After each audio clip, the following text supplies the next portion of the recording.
Welcome to DEMOCREPUBLIX, where we cover the real news that matters to we the people. Former South Bend, Indiana, Mayor Pete Buttigieg is a rising star in the Democratic Party. A mere year ago, few could have picked him out of a police lineup.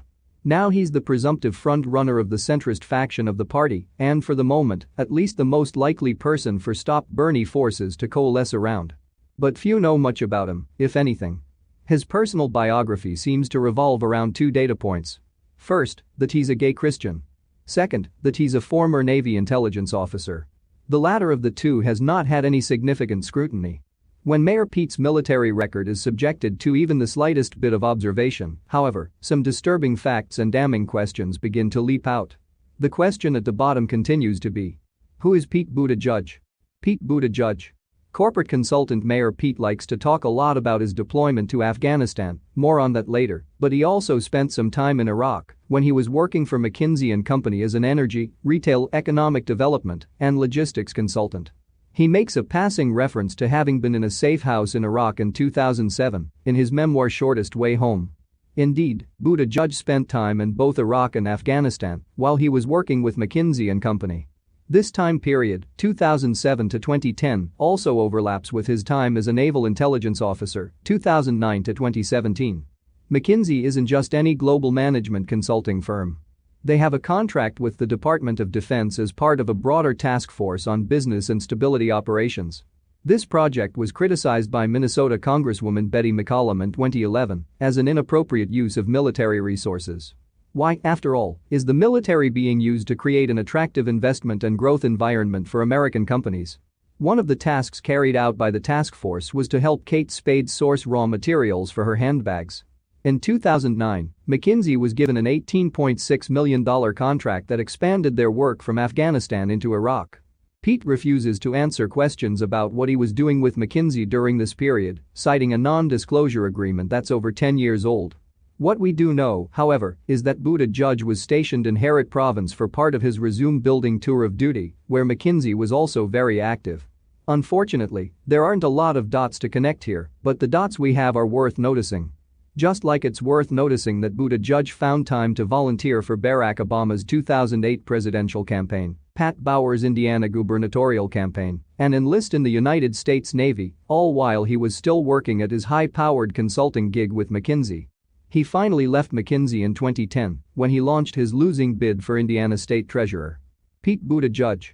Navy intelligence officer. How exactly did Mayor Pete end up in the Navy? It's interesting for a man who touts his service so readily that he's reticent to discuss it in any detail. This is no doubt related to the classified nature of his work, but it's probably also related to how he ended up in the Navy in the first place.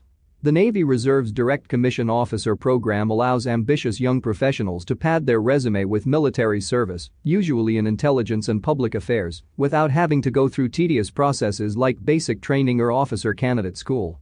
Indeed, the program has men like Buttigieg in mind. Those who want to serve, but not so badly that they're going to put their civilian careers at risk to do so. A highly competitive program, it receives thousands of applicants every year, accepting around a quarter of them. This program has become de rigueur for a certain type of politically inclined social climber.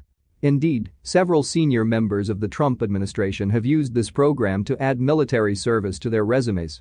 Sean Spicer, Reince Priebus, and Veterans Affairs Secretary Robert Wilkie are just three within the administration who have benefited from this program. It's also popular with the rich and politically connected. George P. Bush, Hunter Biden, and Jimmy Panetta are all alums. The alums from this program form a tight-knit network within the government, including at the CIA, with many officers having served at Guantanamo. Buttigieg's former commander was once the chief linguist at Gitmo, according to his LinkedIn page. Buttigieg likes to brag about his 119 trips outside the wire, but what was he actually doing on those missions? It's difficult to say, especially when his DD-214 was left blank. What we do know is that Buttigieg was assigned to the Afghan Threat Finance Cell, whose ostensible purpose is combating the drug trade that exploded there after the American invasion in 2001. According to Buttigieg, while there he worked closely with every civilian intelligence alphabet agency. There are other strange bullet points on Buttigieg's CV. Like the time he stopped off in Somaliland, a de facto independent state from Somalia, and spent 24 hours interviewing government officials in 2008 before he was in the Navy. This escapade received a glowing first-person report in the New York Times that reads more like a carefully crafted press release than real journalism or op-ed. One doesn't simply just hop over to Somaliland on a whim. It's a difficult place to get to, and once you get there, there's nothing going on.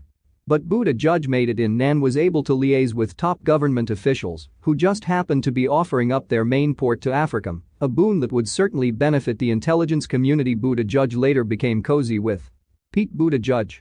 Presidential candidate Buttigieg's endorsements likewise raise questions. Why, for example, does a who's who of spooks and coup plotters want the mayor of a small Indiana city to be the leader of the free world? Former CIA Deputy Director David S. Cohen is a big-time backer of Mayor Pete. Known as the sanctions guru, he crafted the sanctions the Obama administration levied on Iran, North Korea and Russia.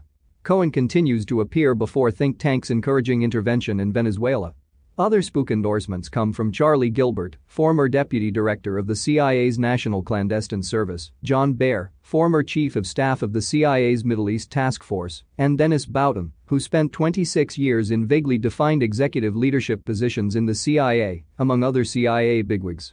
Robert Stasio, former chief of operations at the NSA Cyber Center, Robin Walker, former deputy intelligence officer of the Director of National Intelligence, and William Wechsler, former deputy assistant secretary for special ops at the Department of Defense, are three spook backers of Mayor Pete outside of the CIA.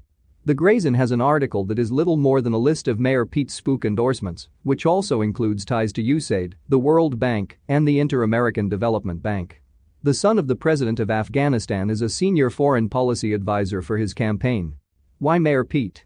Because much like the spook community's previous favorite, President Barack Obama, whose partisans continue rearguard action against the Trump administration through the intel community, Pete is an empty slate with a thin resume and no convictions.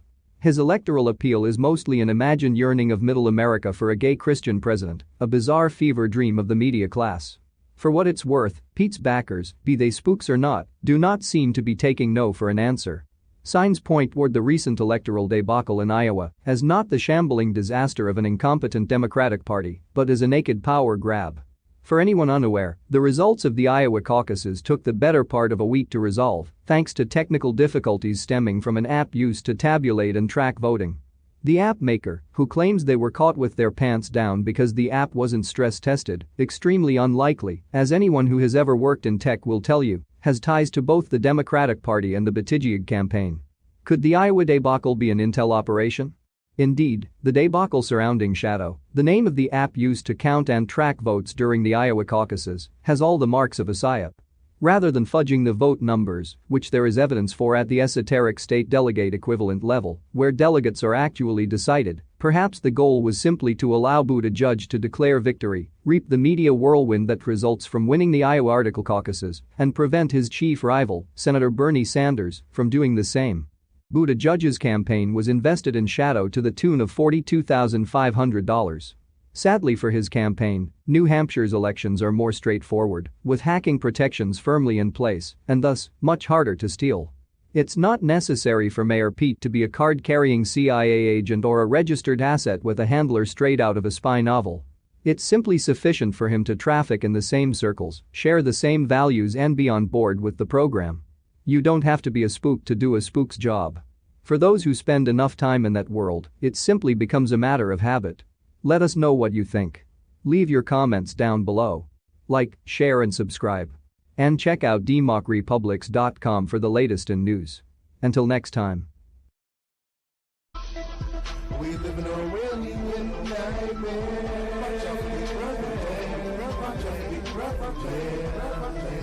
We live in a really nightmare.